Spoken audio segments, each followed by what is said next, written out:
Hi, Dr. Reagan Robertson, CCO of Productive Dentist Academy here, and I have a question for you. Are you finding it hard to get your team aligned to your vision, but you know you deserve growth just like everybody else?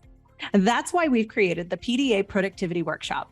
For nearly 20 years, PDA workshops have helped dentists just like you align their teams, get control of scheduling, and create productive practices that they love walking into every day. Just imagine how you will feel when you know your schedule is productive, your systems are humming, and your team is aligned to your vision. It's simple, but it's not necessarily easy. We can help. Visit productivedentist.com/workshop. That's productivedentist.com/workshop to secure your seats now. If dentists see $1 million a year flowing through their practice and they practice 30 years, you've got access to $30 million. And yet 95% of dentists cannot retire. And that has been a question that has boggled my mind since I got into dentistry. Welcome to the Everyday Practices Podcast. I'm Reagan Robertson, and my co-host, Dr. Chad Johnson, and I are on a mission to share the stories of everyday dentists who generate extraordinary results using practical, proven methods you can take right into your own dental practice. If you're ready to elevate patient care and produce results that are anything but ordinary, buckle up and listen in.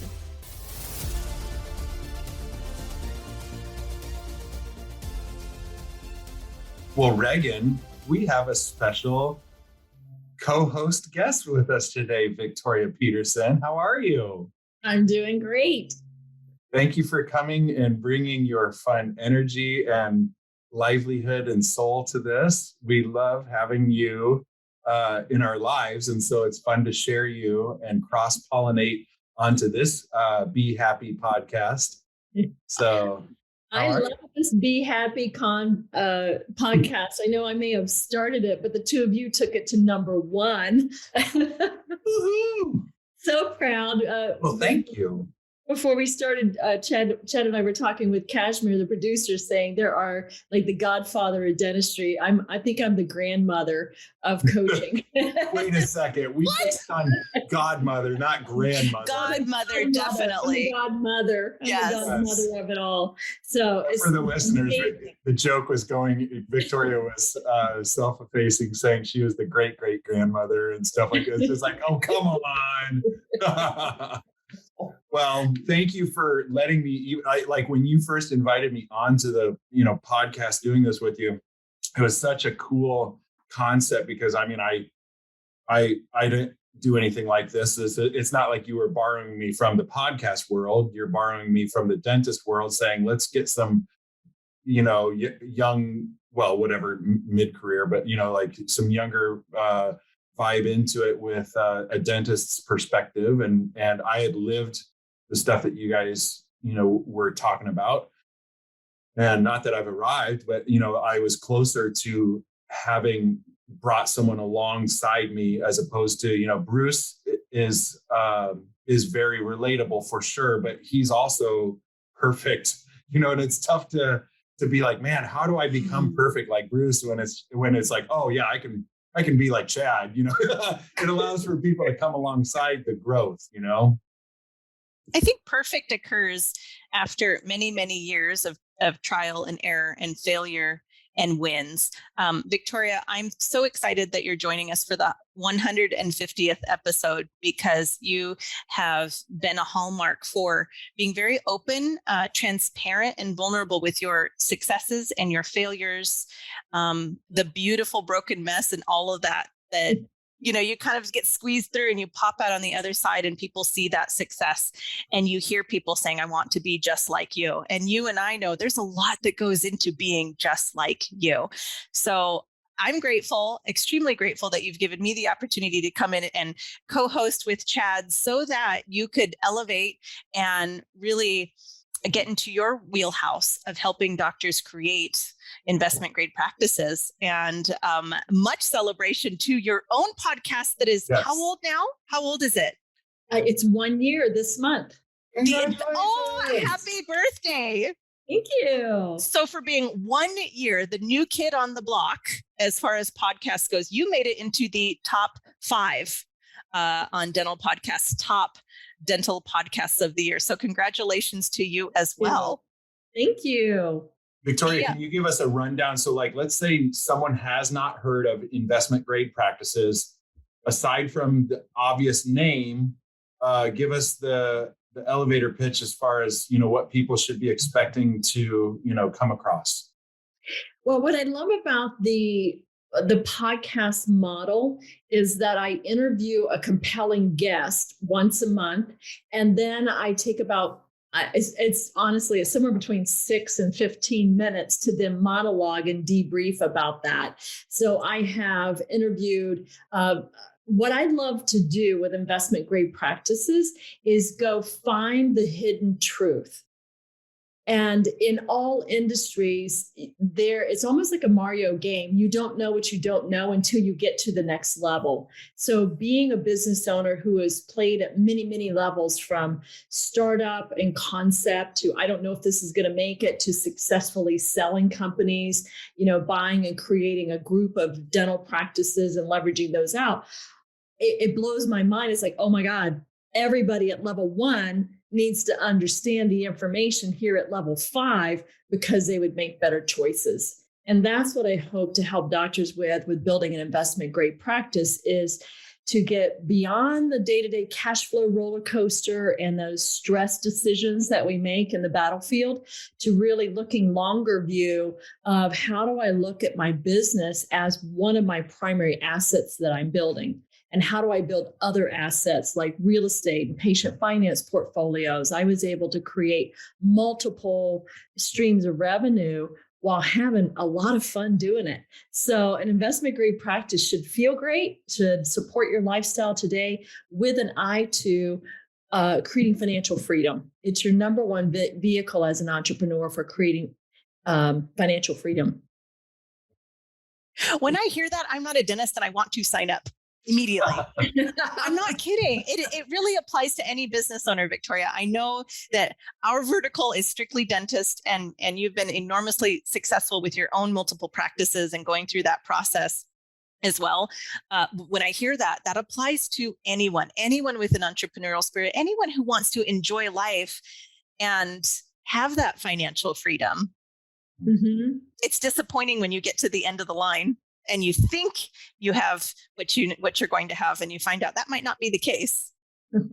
Well, I think it's even sadder is that we never get to the end of the line because we burn out before we get there. Mm-hmm. Yeah. Hey, trifecta here. How do we go about sharing with our listeners? Listeners, here's the good news. We have 3 tips each.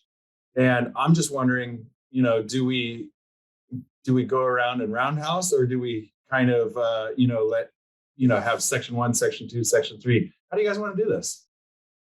I have opinions on this. I definitely want to hear from the top. I want to hear the 3 business tips that Victoria could share with our listeners, because they're absolute gold.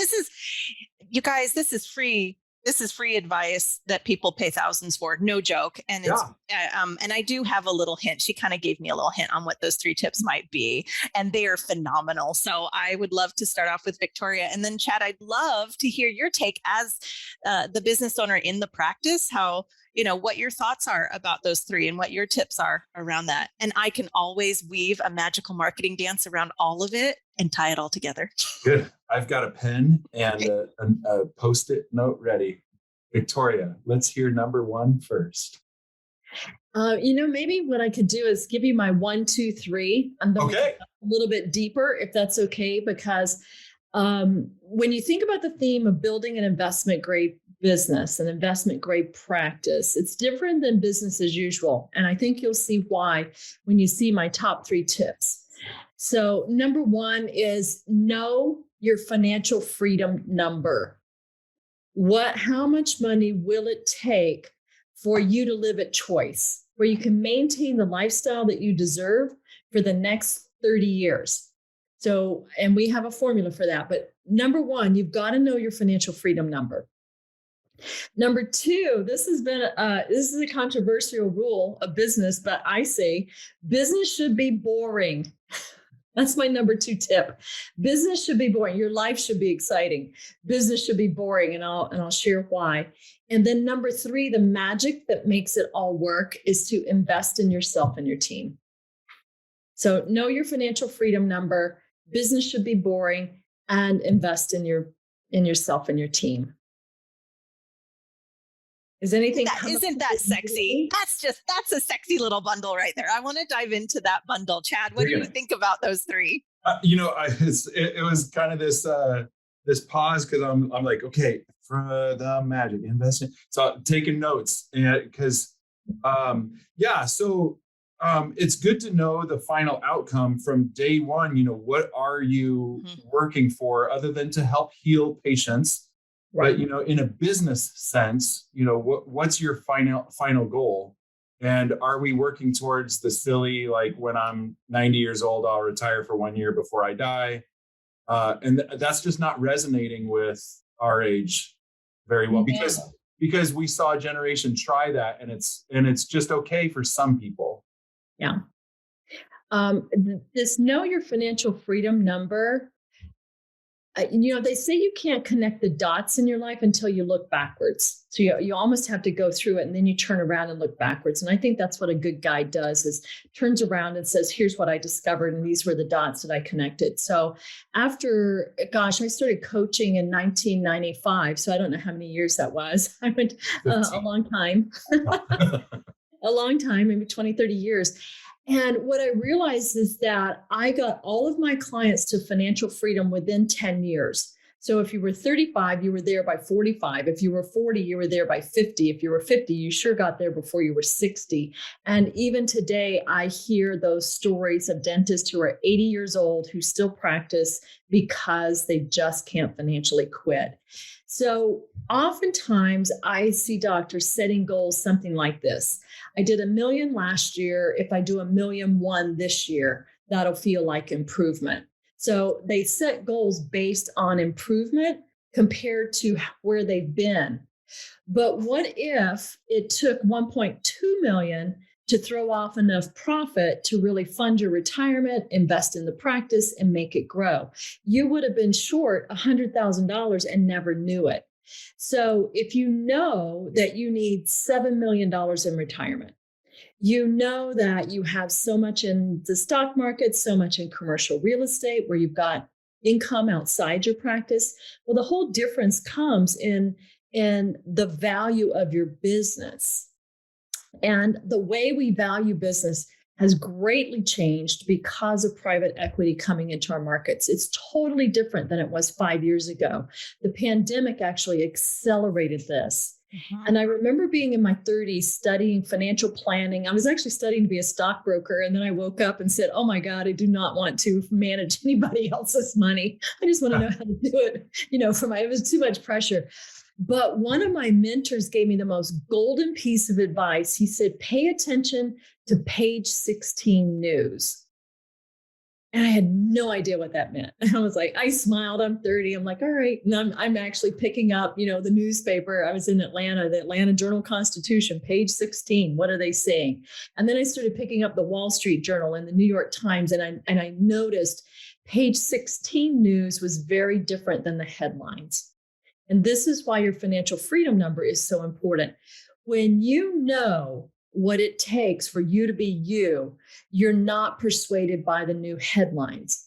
And the headlines right now say, oh my gosh, if you don't sell your practice today, private equity is going to move out of this market and you will lose the opportunity. Right. So many doctors are getting unsolicited offers that say, do it now, do it now. But Dr. David Port, who's on our team, we've created a financial freedom calculator. Swear to God, Chad, you're going to love this. I think you saw it previewed in February. Yes. We can actually put in your collections, your projected growth based on 18 years of historical data. We can show you over the next 5 years what would happen if you sold today versus what would happen if you work towards your financial freedom number with a plan to optimize your business. Every time we run this for doctors, they come out 4-to-1 better on owning their practice rather than selling it. Uh-huh. So what I mean is you could sell and get 2.3 million. You could hang on to it, and the cash flow, the profits, and the value, you'd be at 6.2 million. It's that dramatic a difference. But I'm passionate. You can tell, because I'm like, if you don't know your freedom number, you will be persuaded by the headline news. You won't know what your true value is. True value, what's really happening in the market, always shows up on page 16, not page 1. It's that simple, Reagan. I mean, it's that simple. Well, I mean, like, it's not like it's like, well, I have questions about that. I mean, you could go deeper into it nonetheless, but it's that succinct, I guess, is what I'm saying. You know, what you just spelled out, Victoria, has a lot more details to it, but at the same time, the concept, there it is. I got to tell you, Chad, when you and I were podcasting together, or when I started Neighborhood Smiles, I didn't know this. I was working on cash flow. I'm setting aside some good money. I'm pretty sure I could live on a couple million, but I didn't know. I didn't know until I started writing the book, Building an Investment Grade Practice. And I had to go deeper and deeper and deeper. And the compelling question is, if dentists see $1 million a year flowing through their practice and they practice 30 years, you've got access to $30 million. And yet 95% of dentists cannot retire. And that has been a question that has boggled my mind since I got into dentistry in 1980. I'm like, dude, like you're really cash flowing some serious coin, but you can't figure out a way to grab 120 grand a year to live for, into non-working time. So I don't know. That's my compelling why. I've personally experienced bankruptcy within my family. I have personally helped doctors overcome bankruptcy, and it's good people who just weren't given access to the right information. They were great business people, great community people. They just didn't have one or two simple things. And knowing your financial freedom number, that's step number 1. From a marketing standpoint, it's layered, and I think it's complex, Victoria, the way you say it simply and it makes sense. From a personal standpoint, it's one thing to get your financial freedom number for your own personal element. It's another thing entirely. And we're not running restaurants here, so it's not like the overhead is massive in a dental practice compared. There is profit to be had if you know what you're looking for and how to position it. The bigger element is, what could I be leaving on the table that I'm not aware of? And that is the part that kind of stops my heart in its tracks. I think I get to that point and I'm attracted, to a DSO, or a DSO is attracted to me, or it's down that time to transition. I assume I will get what I'm worth. I assume that I will maybe fight for that value, but I'm not going to be hosed. I will be taken care of. And on one of your recent episodes, Victoria, with Dr. Nikki Green on Investment Grade Practice podcast, I was, really lovingly shocked in by taking another look and being a little pragmatic about how you approach the value of your business, how much value she would have been leaving on the table had she sold just a few years prior to that. So that can, put your financial freedom number on rocket boosters. I could go down a bunny trail. We'll just say, go listen to the podcast, because we talk about that all day long. And everyday doctors are doing this. This isn't some grand scheme reserved just for the top 1% of clinicians, or, top of your class. This is like, you could have been at the bottom of your class in dental school, have average skills and great communication skills, and you can be an investment grade practice. Good. If you're being Chad. Oh, phew. So you're saying this is for everyday dentists and everyday practices? This is for that's my hero. I don't live in a mansion. I literally just went back to my parents and saw my family for an Easter reunion, and took my kids to see where I was born and where I grew up. Dirt road is still a dirt road. Okeechobee. Farm, the Okefenokee. One of these times I'm going to get it. Gonna get it. Well, from the marketing standpoint, I can wrap a really beautiful bow around that. My interpretation, Victoria, from listening to you over the last many years now, over 12 years, 13, 14 years, we won't say how long, it makes me think about marketing in an entirely new way. So when we think of marketing for dentists, we think of going out to attract patients. And that's kind of where it stops. I want X patients, I will do this tactic. I've never thought about, hadn't thought about marketing to potential buyers, marketing and packaging the practice in a way that would be attractive for a new entity to come in and transition. And that is a whole other strategy in and of itself. And I think you have to get real with yourself. You have to be honest about what your financial freedom number is and not have any mental baggage around that. Stake your claim. And I think you have to be the exact same way when it comes to the dentistry you want to practice, and how clear you are on your philosophy of care, and how brave you are at being able to package that and market that out to your community. It's going to matter when it's time to transition. Those steps have to be in lockstep, in my opinion. I think it matters now. And you brought out what is required. That's actually my third tip. I'll go there real quick, is invest in yourself. Yes, you market to your patients, and Chad's done a beautiful job. Your branding on Veranda Dentistry, it allows you to bring your associates in and come into partnership. There's great equity strategies there for you. And the longer you think about this, the sooner you get started, the more tax advantaged it is. If you say, I'm putting my practice on the market and selling next year, there's very little your CPA can do to help you shelter taxes or defer capital gains or avoid them altogether. If you start 8 to 10 years ahead of time, then we get estate planners involved. You may not have to pay capital gains at all. So that's why, and marketing matters. Knowing where you're going matters, because it's not enough to market to patients anymore. That's step one.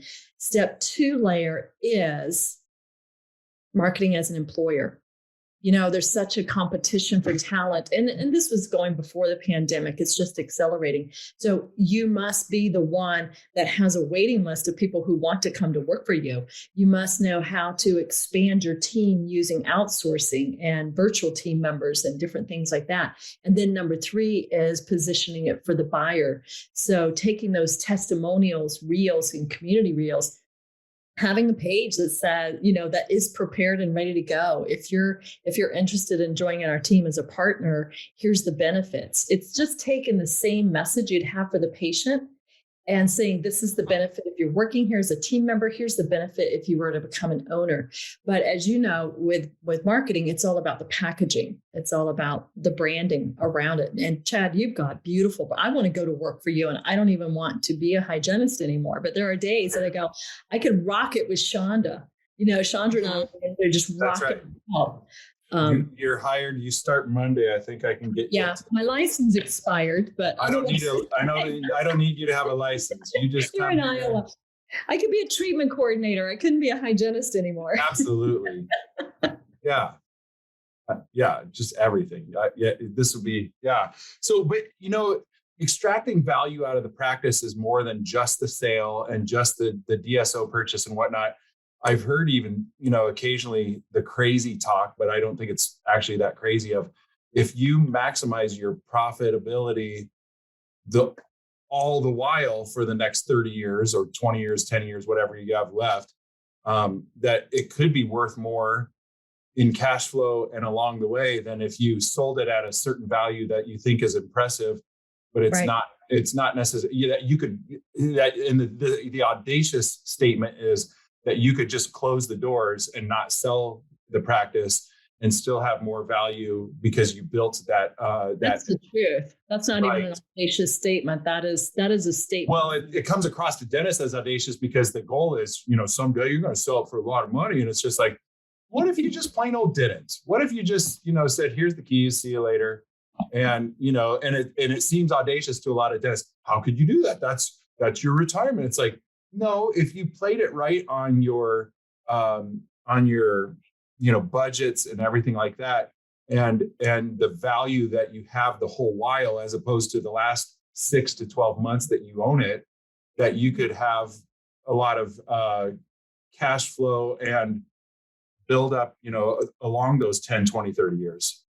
I don't know why this was coming up, but as you were saying it, all I pictured was, that sounds great, Chad, but I'm going to have to live on biscuits for the rest of my life, right? Like it sounds like if I impoverish myself along the way, then I could do it. But it's actually the opposite. And that's my third tip. The reason doctors don't get, I call it it's when you build a self-governed practice, meaning people there really buy into your vision and they're there to support of it. Business should be boring. So I think doctors really fantasize about the day they're going to sell because it does several things. Number one, it helps with that financial freedom. I leveraged my asset. But number two, thank God I never have to do an employee review again because those are grueling.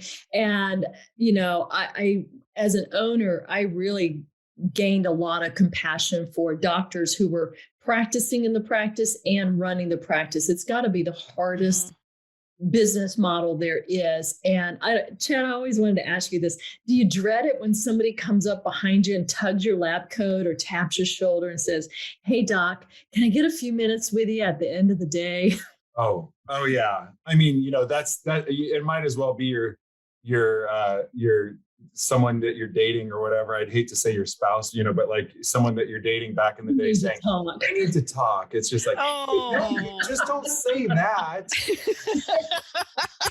Yeah, it's the drama. It's the drama and the unexpected managing team issues, managing patient complaints, managing new regulation. What is this No Surprise Act? And what about the red flag rules? And what about all the PPE and the OSHA and all of this? I think owners become exhausted from the day-to-day management. It just sucks the life out of your clinical joy. Yes. And you got to wake up and to make light of that when it happens, when someone says, "Hey, can we talk?" You guys listening only, I'll have to explain this, but I go like this. I go, and I just kind of step behind a wall to where they can't see me. Listeners, Chad is slowly, creepily standing up and slinking away from the camera. He looks like Steve Carell. Yeah, they see me. They're like, and Shonda, when she says that, she'll say, "I see you leaving the room," and I'll just be like, "You don't see me. You don't see." I can't wait for my book to come out because there's actually a chapter in there about investing in your communication skills. And I take doctors through this journey of the unexpected conversations you get. And it's that unexpected "Can we talk" by the team. And I'll give you a preview of the book, Chad, because I teach you how to stop, drop, and roll. Which is almost what you do. Like you just stop and you look at them head on. And you drop your breathing, you drop your tone just a little bit, and you roll into the script, which says, "Absolutely, I would love to meet with you. Right now, I have about a minute or two. Can you share with me what we're going to be meeting about? I want to make sure this is the best use of our time and that I'm in the right place." So then they have 1 or 2 minutes. Mm-hmm. And then you're still in control of the conversation. You could say, "Wow, you know what? That is a bigger conversation. And I schedule those on Wednesdays. Let's get together with the office manager, get you on my calendar, and I can sit down." So they have certainty. You're going to have the meeting. You're not boxed into a corner of got to do it right now in the hallway. So I can't wait for the book to come out because it's got the trade show assault when there. It's got some fun communication tips for doctors. Oh, when you're walking down the row of, what you need is a badge that says lab technician instead of dentist on it. So that way you don't get bothered. Holy moly, that's rough. Yeah. But I think that's what I mean by business should be boring when you've got the right systems in place and people know these conversations happen in this way, when you can reduce the drama, when you can move from the mental anguish of managing uncommitted people who are taking care of uncommitted patients. That's exhausting. So business, you go from viable, that's when it's just like really chaotic and do this and do that. And the doctor's micromanaging everything because there are no managers. And then you get kind of predictable with these moments of sheer panic. And then you can get into durable. Once your systems are durable, that means they run with or without you, Chad. if you leave the office, no one knows that you're not there in terms of business predictability, except that your winning smile and sense of humor are gone. Like that will always be missed. Do you know that this year we committed to a moratorium of change? So 2022 is no change. I had some of the sleep apnea people, they called and they said, hey, we'd like to, help you get started on implementing this. And I said, oh, I'm sorry. Yeah, we can't. We have a moratorium on change this year. And they're like, aren't you the decision maker? And I said, oh, yeah, but if I enact this, my team is going to have a cow because we've agreed that this is a year of no change. We are going to take what we have and make it the best, better and the best that we can. And it's kind of this excuse where that's the fall guy, that's the hitman. And I just go, listen, I can't make a change. If I made a change, the team is going to have a cow because we have made an agreement to no change this year. And the salespeople are like, so can I talk with the team? I said, you can try and talk to them, but they are not going to be interested in hearing what you have to say.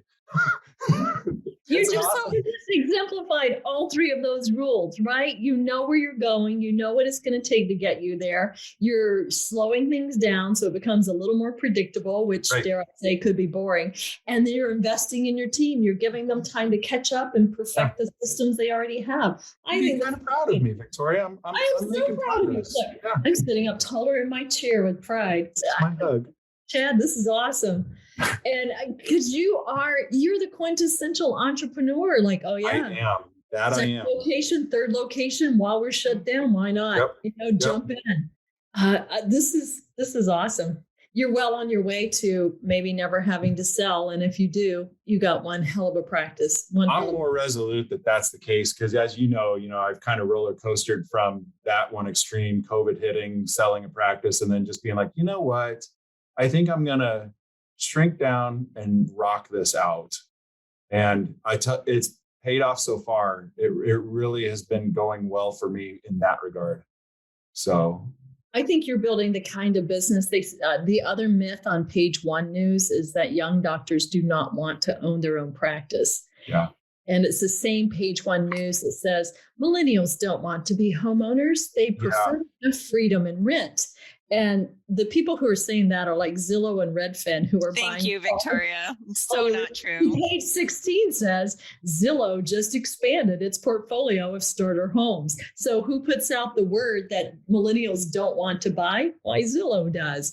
So this whole BS that young doctors don't want to be owners, I don't buy it. I think they do. And I think they're looking at light practices for like you to partner with. I think this is a worthy message to get out because I am agnostic against private equity and DSOs. I think they play a necessary role in our organization. They're going to consolidate. It happens. But even at the peak, it's only going to be about 60%, maybe at 70% it unwinds. So 30 to 40% of dental practices into forever will be owned by private practitioners like you. Why not be the best, most profitable, loving, giving place you can be for your patients? Or let's even take it further. Let's say 99% of all offices were private equity / non-solo owner. If still being the 1% is the best option, it doesn't matter that the other 99 are doing it the dumb way. There you go. I mean, Yeah. And there are platforms to make you competitive. You can get 5 cents off cotton rolls, just like all the big guys. There are ways to get that stuff done. Well, I mean, listen, not every ma-pa shop can go up against Walmart. We know that. But at the same time, not every shop has closed just because Walmart exists. Meaning, if you know how to be a good businessman, you can still have a bakery that beats Walmart's bakery. Ooh, like easily. Well, right. That's the crux of the matter is you can be like, yeah, right. Shaka, is you can be like, Walmart knows how to make the same across the nation of average. We make a better than average. We make a great blank, whatever, apple turnover.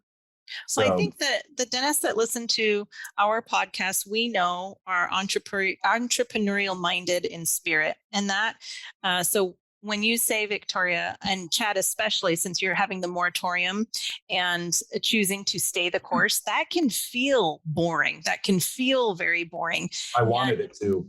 Good. I'm very, very pleased that you chose to do that, just like Victoria is. I think it's a very smart decision to make. In the skincare world, when you go in to get a facial, if you've ever had a facial, they dump lots of different products on. So they're steaming your face, they're washing your face, they're scrubbing your face, they're putting masks on. And as you are trained in how to give a facial or receive a facial, you have to let the product go on and sink in. You can't just keep slapping more and more product on, or you're not going to get the desired effect. And I think for entrepreneurs in particular, it's so easy to get addicted to what is new, what is the latest and greatest, and constantly chasing that carrot that we forget that we have to let some things sink in. We have to let our team catch up. We have to let ourselves catch up. So it can, while it feels boring, I know within even PDA, that's the time when we experience great growth. We're allowing it to sink in, and then we are being very pragmatic about how we're introducing new innovations and new change. So I am team boring all the way. And I think the same goes for marketing. It can be very addicting to try the latest and greatest and newest marketing technique for your dental practice. And we can also have the tendency to say, well, we've done this forever, so we're just going to change it because we are bored of it. I have seen this ad. Well, doctor, you've seen this ad on social media you've been running because the algorithm has you keyed in. It is your dental practice. Look over at the data. Is the data showing that the ad is no longer performing for you? Is it dropping off, or is it still going strong? If it's still going strong, keep it in the running. Don't stop it. That might feel boring to us, but it's actually getting us great results. So I think marrying that data and really looking at what the actual result is, along with the emotions of wanting to try something new, be it in marketing or be it in the business, that's how I make my decisions for certain. And I know our practices do as well. It's been a nice marriage. So I love your second tip, Victoria. Your business should be boring. That's straight from Warren Buffett, right? Of course it is. If you want to dive deeper into it, you can look up value stocks. So there's a whole strategy for investment around value stocks. And that's what Warren Buffett does. He goes, there is a certain type of business that predictably pays dividends, that always grows within any economy. In fact, in recessions, they're probably more recession-proof than others. And dentistry, if you set it up correctly, really falls along that line.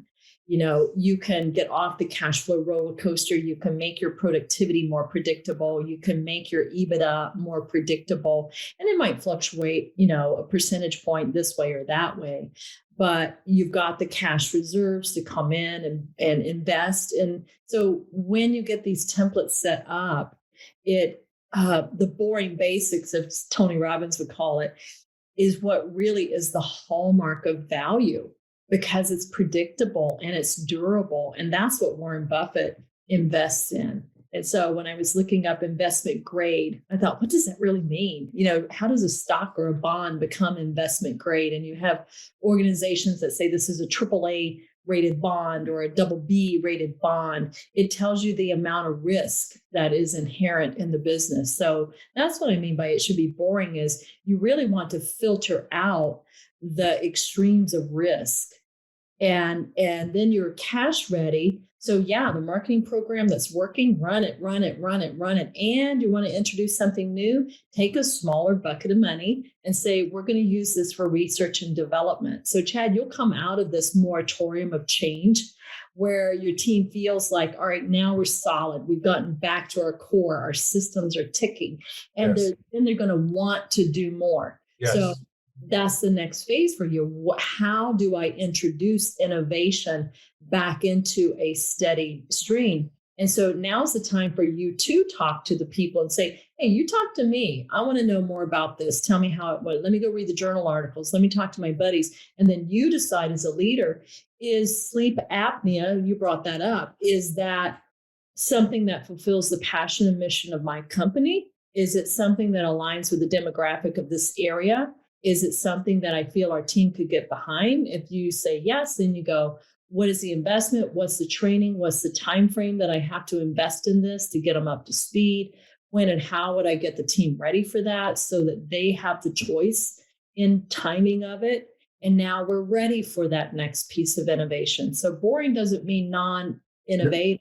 It means strong at your core and having a plan for innovating. Even the innovation becomes somewhat boring because it's planned and vetted. Well, it reminds me of fasting. Just because you're fasting doesn't mean that you aren't thinking more and more about your next meal. Right. But if you don't want to come out and have a fat burger the minute that you come out of fast, right. You don't want that to feel deprived. Well, so you want to plan. You want to plan. Yeah. Then I'm going to go do this when I come out when I break the fast. Yeah. Yeah. The idea of fasting isn't that you will never eat again. It's no, I'm fasting for right now. Yeah. Reason. Victoria, you kind of touched on your third tip. What is your third business tip? Oh, that was invest in yourself and your team. So know where you're going, your financial freedom number. What does this business need to do for you in context of your life? Make your business so predictable that it feels somewhat boring, and smile every time you feel that way, and go live your life. Go climb a mountain, get on a bike, go bike Glacier Mountain. Live aloha. Live aloha, and then invest in yourself and your team. They're really head for head. There is no greater return on investment for your money. So people always ask me, if I had an extra $10,000, what would you do with it? I said, I would reinvest it back into PDA. I'd reinvest it into my dental practices far before I put it into Wall Street, if I knew there was a room to grow.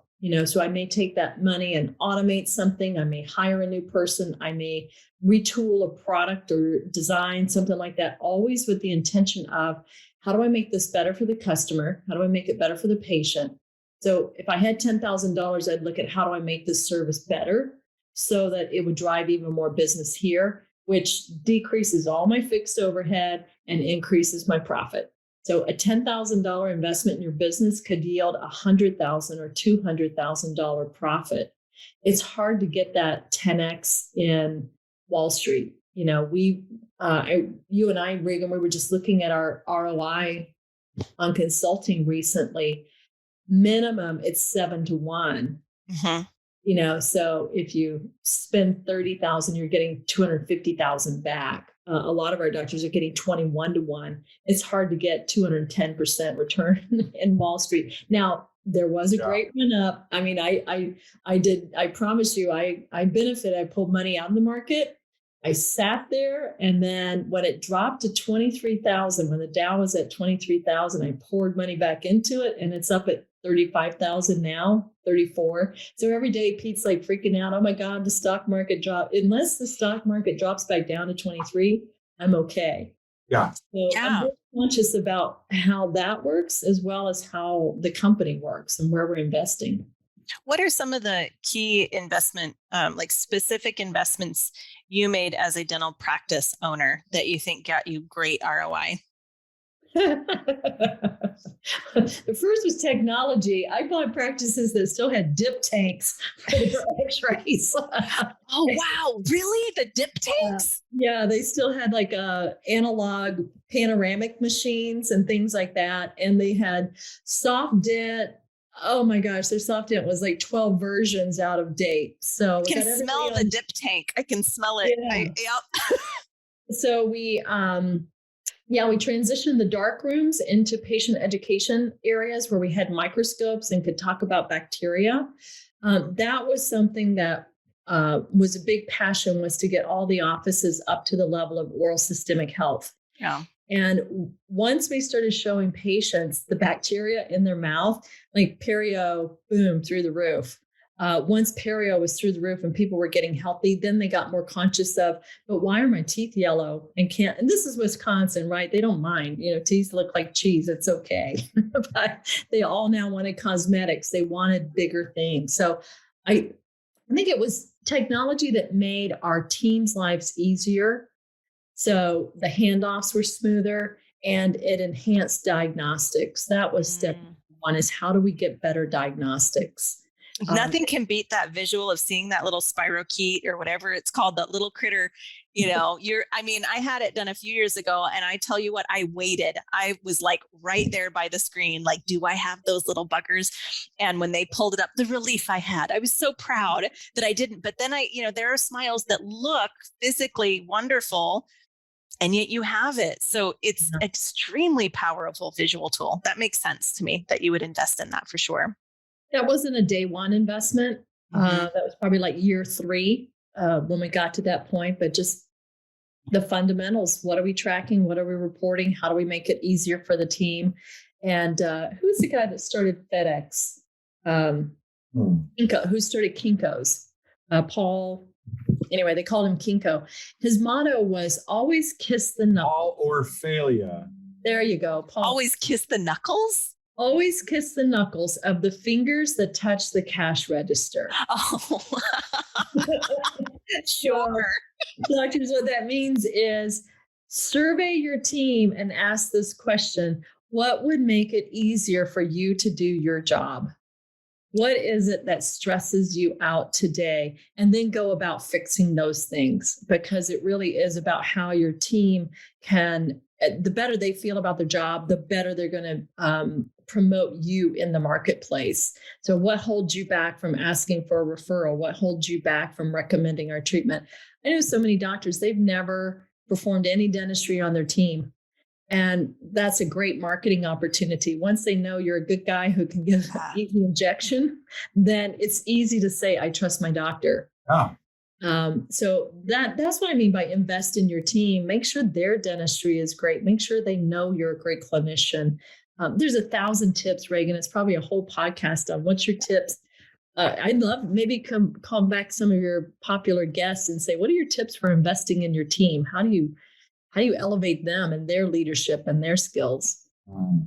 The investment that I would definitely recommend is anything centered around communication. I think communication is the easiest thing to overlook, because we're all speaking to each other. So we all automatically assume that we know what each other is saying. And that really transfers out to the market for better or for worse. So making sure that messaging is consistent from what's being shouted out through marketing internal. I have seen that. I've seen PDA, build a business on that, and how we communicate together and how we communicate with the patient. So I would definitely make the recommendation of investing in their own skill set so they can rise to the level of subject matter expert in their specific field, and then how we communicate with each other to accomplish the mission. Chad, what about you? Boom. It's interesting because like some of those ideas tied in with one of mine that I will share, down the road and stuff, but learn then execute. It's, so many doctors spend a lot of time learning, but then when you actually ask them, it's like, are you doing anything about it? Even people that might go to the workshop and it's just like, are you scheduling to production? Well, and it's just like, okay, well then, I don't know if it was a waste of money then, waste of time, or if you just had a good time versus, just doing something like kind of stumbling and just getting going, like get it executed, get started, just start. And then you can recalibrate, if it's like, if you're trying to go straight and you kind of veer off to 1 o'clock or 2 o'clock, it's like, well, at least start making a smidge of progress. I'm not encouraging shooting from the hip per se. But at times it's just like, listen, you've been pointing down range. It's time to pull the trigger. It's like, it's okay, miss the bullseye and then figure out how to, hit it next time better.